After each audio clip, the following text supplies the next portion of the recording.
Assalamualaikum warahmatullahi wabarakatuh. Perkenalkan, kami dari kelompok 1 ingin mempresentasikan materi tentang propagation. Anggota kelompoknya ada Nabila Sadia dengan NPM 8, lalu ada Abian Sidki dengan NPM 14, dan saya Dimas Fala dengan NPM 64. Yang pertama, itu kita akan membahas tentang pengertiannya. Backpropagation merupakan salah satu bagian dari neural network. Backpropagation merupakan metode pelatihan relasi atau supervised learning dalam artian mempunyai target yang akan dicari. Ciri dari backpropagation adalah meminimalkan error pada output yang dihasilkan oleh jaringan.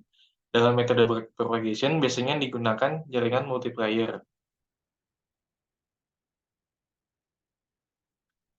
Lalu untuk jenis-jenis backpropagation, yang pertama ada static backpropagation, yaitu salah satu jenis jaringan backpropagation yang menghasilkan pemetaan input statis untuk output statis. Hal ini berguna untuk memecahkan masalah klasifikasi statis seperti optical character recognition atau OCR. Lalu yang kedua ada recurrent backpropagation. Ialah salah satu jenis jaringan backpropagation yang menerapkan feed forward hingga menemukan nilai tetap. Kemudian, nilai error dihitung dan disebarkan secara backward atau berjalan mundur. Perbedaan dari kedua jenis backpropagation tersebut, yaitu untuk pemetaan statis akan lebih cepat menggunakan static backpropagation, dan untuk non-statis akan lebih cocok menggunakan recurrent backpropagation.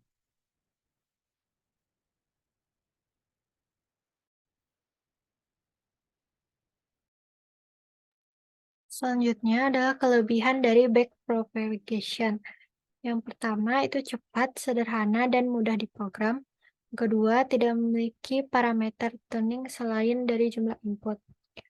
Ketiga, fleksibel karena tidak memerlukan pengetahuan mengenai network sebelumnya. Yang keempat, metode standar yang umumnya bekerja dengan baik. Yang kelima, tidak perlu fitur khusus dari fungsi yang akan dipelajari.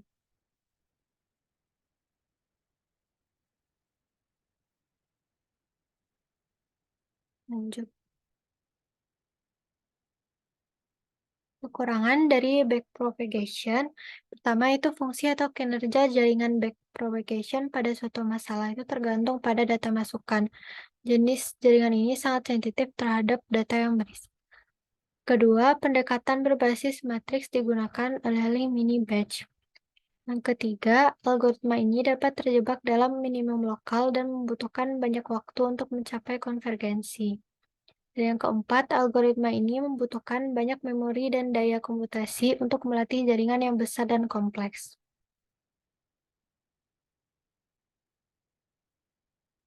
Selanjutnya, langkah-langkah dalam algoritma backpropagation. Pertama, mengambil satu set pelatihan, masukkan bobot awal dan keluaran. Yang kedua, masukkan input set pelatihan ke depan. Yang ketiga, cari tahu total masukan bersih untuk setiap neuron lapisan tersembunyi. Keempat, squash total input bersih menggunakan fungsi aktivasi, yaitu fungsi sigmoid. Yang kelima, ulangi proses pada lapisan keluaran. Yang keenam, hitung kesalahan pada lapisan keluaran. Ketujuh, lulus mundur untuk kesalahan dan bobot baru. Dan yang ke-8, proses dilanjutkan hingga error berkurang secara signifikan.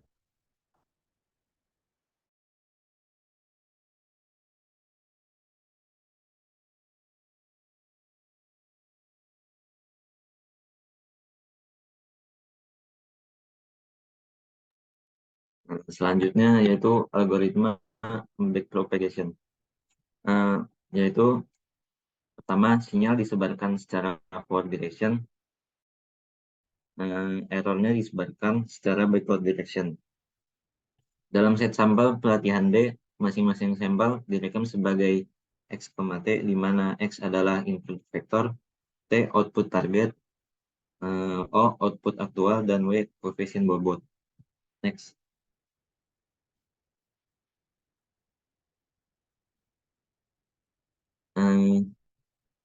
Ini merupakan rumus loss function. Loss function ini digunakan untuk mengetahui efisiensi dari algoritma tersebut. Semakin kecil nilai loss tersebut, maka algoritma backpropagation dinyatakan berhasil. Nah, dari menurut rumus berikut, error pada input layer, hidden layer, dan output layer terakumulasi untuk menghasilkan kesalahan dalam loss function. Loss function digunakan pada machine learning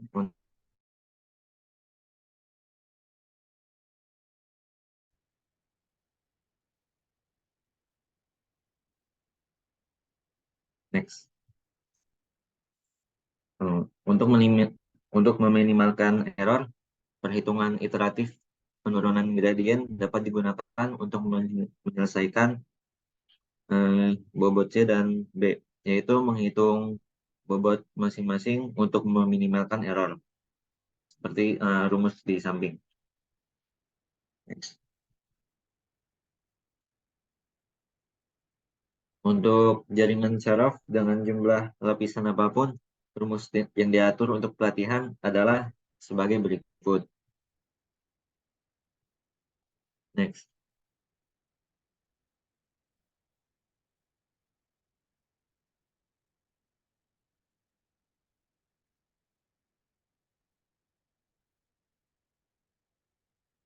Algoritma backpropagation digunakan untuk melatih jaringan sebagai berikut. Yang pertama, mengambil sampel pelatihan berikutnya X, T, kemudian X dimasukkan ke dalam jaringan dan mendapatkan output aktual O. Kemudian menghitung delta lapisan output sesuai dengan rumus error lapisan output. Selanjutnya, menghitung delta dari setiap lapisan tersembunyi dari output ke input dengan iterasi sesuai dengan rumus error propagasi lapisan tersembunyi. Yang terakhir, berdasarkan delta dari setiap lapisan, nilai bobot dari semua lapisan diperbarui. Next.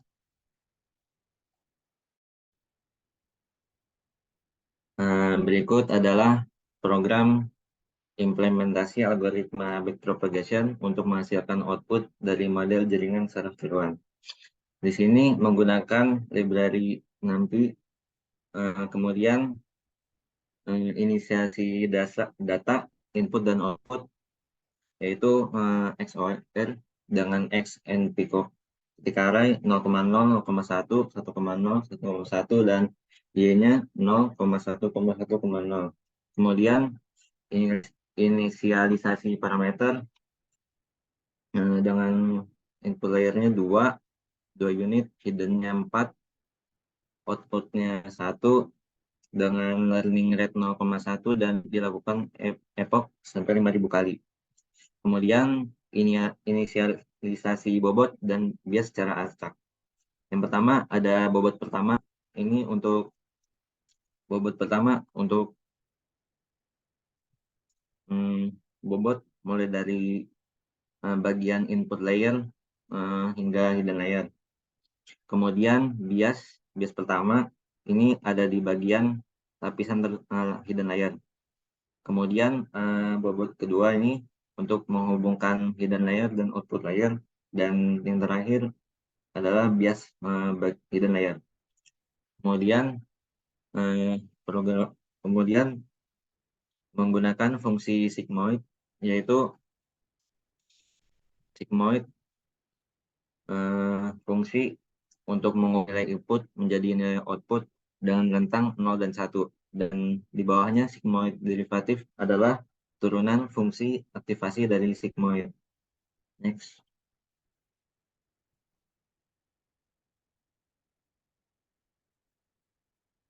Kemudian selanjutnya adalah propagation. Dilakukan loop training. Yang pertama, forward propagation ini digunakan untuk mencari hasil prediksinya, dan setelah mendapatkan hasilnya mencari nilai errornya. Kemudian dilanjutkan ke back propagation untuk membuat nilai bobot dan bias baru. Kemudian diupdate nilai bobot dan biasnya. Kemudian dihitung loss ini untuk menilai efisiensi pada program tersebut. Semakin kecil, maka hasilnya semakin bagus. Dan kemudian print progress setiap 100 epoch berarti maka di print selama 100 kali dan hasil akhirnya yaitu dari prediksi terakhir. Kemudian output programnya ini hasil program setelah dilakukan 5.000 kali epoch dan dihasilkan loss sebesar ini, dan hasil akhirnya 0,1198957 0,857357782 dan seterusnya. Next. Kesimpulan, backpropagation merupakan salah satu metode pembelajaran yang terawasi atau supervised training. Backpropagation melatih jaringan untuk mendapatkan keseimbangan antara kemampuan jaringan untuk mengenali pola. Tujuan backpropagation adalah untuk memodifikasi bobot untuk melatih jaringan neural untuk memetakan input arbiter ke output dengan benar. Jadi semakin kecil error, maka algoritma backpropagasi ini berhasil.